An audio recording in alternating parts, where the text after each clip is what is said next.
student. So till now we have already finished chapter number 2, chapter number 3, and right now we are going to start a new chapter, chapter number 4 of class 12 history. Now theme number 4 or chapter number 4 we are going to start now. The name of the chapter, the title of the chapter is Thinkers, Belief and Building, right? And Culture Development. Now thinkers, you know about it, right? In this chapter we are going to talk about, right, thinkers, different kind of philosophers. We have Buddhists, Lord Buddha, Mahavira. We have different kind of these philosophers emerge during that ancient time. We are going to discuss about it. Then belief. Belief actually, it means a state of mind where you trust someone or something, right? Your belief. In here, the belief refers to religion kind of belief that we are going to discuss in it, right? Then building, not building, you know about it, but in this we are going to focus more on stupa of ancient India according to Buddhism, right? So in this chapter we are going to discuss about thinker, beliefs and building. In total we are going to discuss about the cultural history or culture development. Understood? Now the time frame that we are going to discuss about is from 600 BC to circa, you know about, right, approximate circa 600 BC to circa 600 CE, BC or AD, right? Now, if you remember in chapter number 2 or chapter number 3, the chapter number 4 right now, right? The time frame that we are going to discuss about is same, right? 600 BC to 600 CE. If you remember in chapter number 2, the kings, farmers and town, we discuss about this political and economic history of ancient India between this time, right? And at the same time, in chapter number 3, we discuss about kinship, caste, and class. In this chapter, we discuss about different kind of social, the development happened between these two periods. Right? Now, in this chapter number 4 or theme number 4, we are going to discuss about cultural development, cultural history that happened or developed between these two periods. So, in this chapter, we are going to study about the cultural development or cultural history. Understood? So now before we begin with this chapter, first it's very important for you to understand, what we are going to learn about, what is our journey in this chapter is all about. So introduction of chapter is very important, right, for that. Now in this chapter we are going to discuss about what are the some kind of this topic that we're going to discuss in this chapter. Right? First, we're going to discuss about different, philosophers that emerge or happened between this 600 BC to 600 AD. Right? We are learning about different kind of philosophers, right? Thinkers. Now, philosophers here. The first example, philosopher Lord Buddha, right? Gautam Buddha, Siddhartha. He was a propounder of Buddhism, right? Philosopher, right? This popular philosopher of ancient India. Then we have Lord Mahavira, right? Jainism, right? Very popular. Then we have this ancient Greek philosophers like Socrates, Plato and Aristotle, right? But in this chapter we are not going to discuss about these people, right? But they are philosophers. Just for your sake of, just for your understanding, I put this picture over here. Understood? Now in this chapter we are specifically we are going to debate or we are going to learn about these philosophers, right? Not only that, in this chapter we are also going to discuss about how the thinkers and philosophers, their influence on a people, right? Philosopher influence on people, how their notion, their idea, right, influence the people during that time. Not only during time, even today we are also having the influence of this. So thinkers, right? Just if I give an example, suppose take me as an example. I'm not going to harm anyone without any reason, right? If I try to do so, I need to face the consequences in the next life. Now, how that kind of this notion of idea came in my mind, because these all idea imbibed in my mind is all because of Lord Buddha. Right? Lord Buddha taught us about that, right? Next life, if you try to do bad things for the other, you have to face the consequences. Law of causality, karma and everything taught by the Lord Buddha. So Lord Buddha influence on me, right? Lord Buddha influence on Buddhist people. And Lord Mahavira influence on Jain people and Brahmins and many other philosophers, they influence on their own respected people. Understood? So these are the philosopher influence on people. In this chapter we are going to discuss about that. Right? And third, and how their idea, their notion were compiled in orally or written text. Compile here refers to gather or collect their teachings. Their teachings, or how their teachings were collected in oral as well as written text. Oral, you know about, right? From the oral way in the generation to generation, right? From mouth. So in this chapter we are going to also discuss about that. And not only that, we are in this chapter we are specifically going to focus more on Buddhism, right? About Lord Buddha, the teaching of Buddha, tracks of Buddha, different kind of tracks of Buddha. In this chapter we are going to pay more focus on Buddhism. But if you think the Buddhism developed in isolation during the time in ancient India, then you're wrong, because during the ancient India there were many religions were there, many traditions were there, just like we have this Buddhism, Hindu, and then we have Jainism, right? Many different philosophers, many different religions or traditions were there, right? Not only that, among themselves they have lots of dialogues, debates, between themselves. That's why we consider 600 BC as a period of religion unrest, because they have lots among themselves, different kind of tradition. They have lots of challenge between themselves, right? We all know about it, right? Brahmins were considered supreme or most powerful during the ancient time, and that's why both the Buddhism and Jainism, they challenged the Brahman supremacy. Not only that, Buddhism and Jainism also cautioned about the Brahmanical idea about the social life, about the caste system, about the status decided by the birth, as we have already talked about in the chapter number 3. So all these they different kind of challenge or different kind of caution raised by the Buddhism and Jainism to Brahman. Not only that, Brahman also raised different kind of caution for Jainism, Buddhism and Jainism. So that's why we in this chapter we are going to look about it, right? Religion unrest.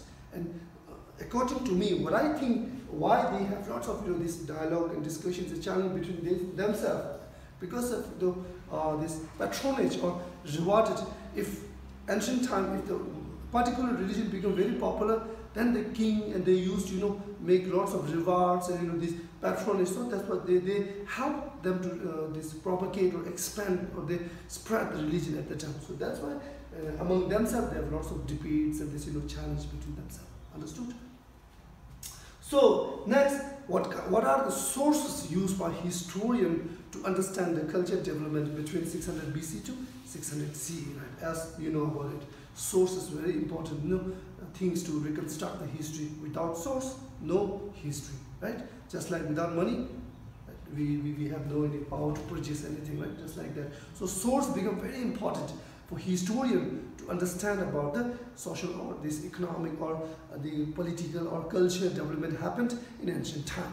Now here, the first source used by the historian to understand about the culture development of ancient time between this period is textual sources.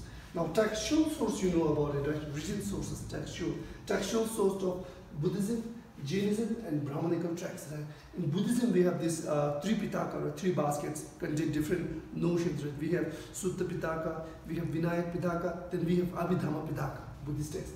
In the Jain text we have this Kalpa Sutra, then we have Bhagavad Purana, then we have Nyayadharmakaha, right? Different texts were there. Then in Brahmanical we have many texts, as we already discussed in chapter number 3, right? Dhamma Shastra, Dhamma Sutras, Manusmriti, Puranas, right? Then we have Rigved, right? This Rigved, Samaved, Yajurved, Atharvaved, different kind of texts were there, right? So a historian, what they used to do, they look at the text and then they try to find out the history of ancient India. Specifically in this chapter, we are going to refer as a cultural history. Understood?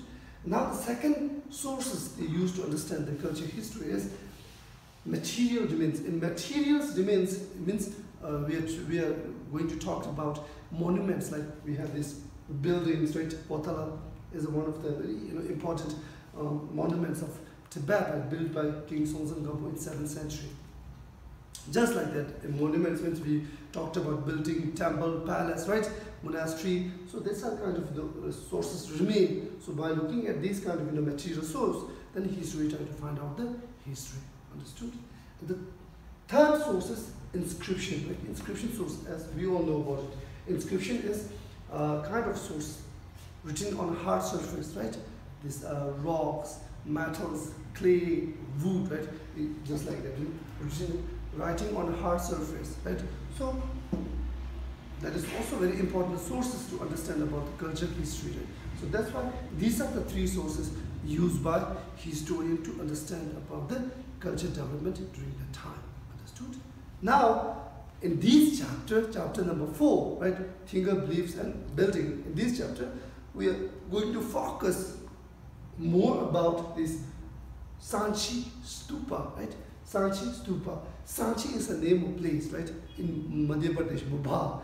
And Stupa, we know about, right, this one of the materials which remains, Stupa, we call it Chadin, right? Stupa. Now see, that is the picture of Sanchi Stupa. Present day, it is in Madhya Pradesh, right? Madhya Pradesh and in Bhopal. And that is called Sanchi Stupa, built by King Ashoka, the Mauryan Empire in 3rd century BC. Right? Now these stupas are very important for Buddhists, right? Because of that stupa, it gives us lots of information related to Buddhist tradition of ancient India, how Buddhist teachings were there, different kind of story related to Buddhism. Right? These stupa is really very important. In this chapter, we are going to talk about the stupa, right? And we are going to focus on the stupa. Now, the first topic of your chapter number 4 is glimpse of Sanchi. Right? In your textbook, glimpse of Sanchi is what there, and I extra add this stupa because glimpse of Sanchi means Sanchi here refers to, we are going to talk about stupa, Sanchi stupa. So glimpse means just like the glimpse means briefly view or glance, briefly view, right? Now in this topic we are going to discuss briefly about the Sanchi stupa, right? Now in the map, we have in the exam we have 6 marks question on the map, right? So if there was question about locate the Sanchi stupa on India map, so first you need to know is Sanchi stupa is in Madhya Pradesh, right? Now somebody of you may, if you don't know where is the Madhya Pradesh, then I will tell you this how to find the Madhya Pradesh by looking at the word itself. Madhya means Madhya. Madhya means in the Sanskrit word it means center, right? And Pradesh means area or place, right? Now center means in the map of India, center is Madhya Pradesh. Now Madhya Pradesh is in the center of India because it is called Madhya, right? Madhya, Umela, right? Middle way, right? In Madhya Pradesh. And Bhopal, where the Sanchi Stupa was located. And Sanchi Stupa was built by King Ashoka in 3rd century Mauryan Empire, right? Understood? And these kind of stupa, in 3rd century, these stupa, become very popular, right? Till the 3rd century. From 3rd century to almost like, in 12th century, these stupa became popular because at that time, Buddhism were there in India, right? At that time, Buddhism were popular. During the 12th century, later on, when the Buddhism declined in India, right? Then what happened? The importance of stupa, the popularity of the stupa was also declined. So that's why almost like 7 centuries, like till 18th and 19th century, till 19th century, these stupa abandoned. Nobody looked after this stupa. It remained like just ever it is. And then in 1818, one of the this I would say this general the Henry Tyler, right? What he did, he first discovered this stupa in 1818, and then he know about the stupa, and he know about the stupa has some kind of very important things to do with history. So that's why he look after this stupa. And then from the 1818, then the stupa become once again it's become popular. Understood? Right? Now in this chapter we are going to discuss about Sanchi stupa. Now first it's very important for you to know the meaning of what is stupa.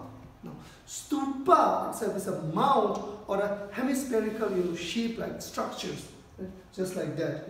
Stupa is a mount or a semicircle, mount, semicircle mount, or a hemispherical, means this semicircle, right? Shape like structures, we call it stupa or mount, or sometimes we call it anda, right? That kind of structure is called stupa, right? Now, then why we consider stupa as important? There must be some reason behind it, right? Why we consider stupa as important? Because stupa, where the relics of Buddha were, buried under the stupa, right? Relics of Buddha were buried under the stupa. That's why the stupa became very popular at the time. Relics, you know about it, right? Relics of Buddha. Relics means in Tibetan we call it ringsik, right? Ringsik. Buddha, ringsik. In Hindi we call it the ashtri, right? Maybe just like ashtri.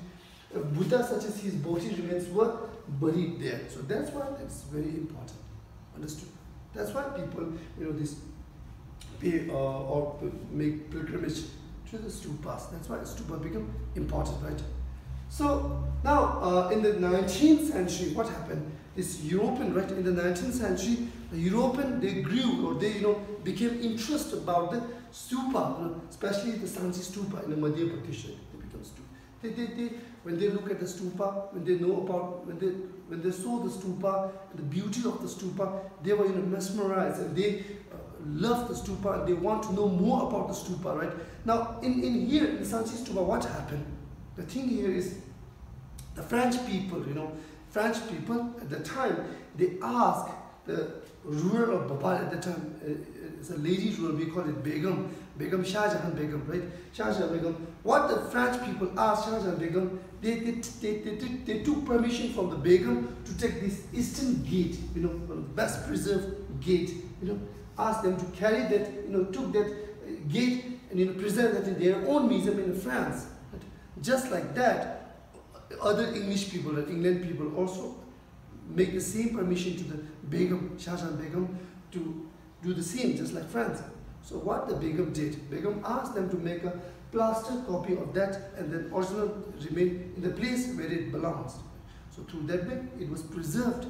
Right? So not only that, this Shah Jahan Begum and her successor Sultan Jahan Begum, they did, lots of, they play a key role in the preservation of this Sanchi stupa, right? These rulers of Bhopal, Shah Jahan Begum and her successor Sultan Jahan Begum, preserved the ancient site. Here, the site refers to Sanchi stupa. What they did, they, provided lots of money for the preservation of this Sanchi stupa. Not only that, they, they built museums, they built guest house where these scholars and these English people came and they live in this guest house, and they wrote about the value related to Sanchi stupa, right? So on the whole, both these these rulers of Bhopal, Begum, they play key role in the preservation of this Sanchi stupa. In your text, one person mentioned is John Marshall. Most of you are familiar about the John Marshall. In chapter number 1, we discuss about the John Marshall. He's an archaeologist, and he's also the Director General of Archaeology Survey of India. And he is the first person who introduced the Indus Valley civilization to the world in 1924. You know about it, right? So what happened? John Marshall visited to this Sanchi stupa, and what he did, he stayed there, right? And he also wrote a book about the Sanchi stupa, right?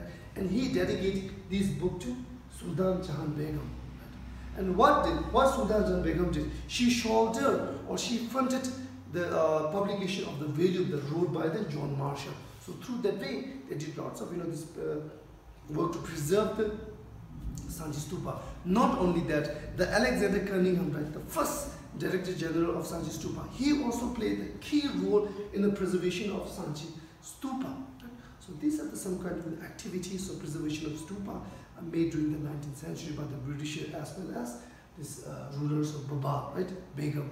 Understood? Now, the discovery of Sanchi, what is the important reason behind that? Discovery of Sanchi through, or give lots of information related to Buddhism in ancient India, right? How Buddhism, so the different in the stupa, the different stories of this when these jatakas were sculptures on the Sanchi in these stupas. So through that way, stupa provide inscription of the stupa. Inscription on stupa provide lots of information related to Buddhism and Buddhist tradition in ancient India. So that's why the discovery of Sanchi stupa matters a lot. Understood? So that's why Sanchi stupa is considered very important. So in this chapter, we are going to look a little bit about the structures of stupa, why there was a gate in stupa, then we will discuss later on, right? There are some kind of picture related to Sanchi stupa. And so the stupa, when it was first discovered in 1818 by the Henry Tyler in 1818, when the first they discovered, can you please make a little bit zoom over here? See? When the stupa was first discovered in 1818, it looked like that, right? Discovered by the Henry Tyler in 1818. Right? Then later on, they make lots of preservation, and now it's look like that, the stupa. Present day in Madhya Pradesh, Bhopal, right? Well, then why it is called Sanchi stupa? Because the stupa itself was in a place called Sanchi in Bhopal. That's why it's called Sanchi stupa. Right? Now here the eastern gate, one of the best preserved gate of stupa, right? There was a 4 gate, this is the eastern gate. Joan Marshall and her family, right? When they wrote Ilum about Sanchi stupa and dedicated his book to Sultan Jahan Begum. Then here, Sanchi gate, eastern gate. So that is all about the Sanchi stupas. Okay, so that's for today. And next topic we are going to learn in the next video. Thank you.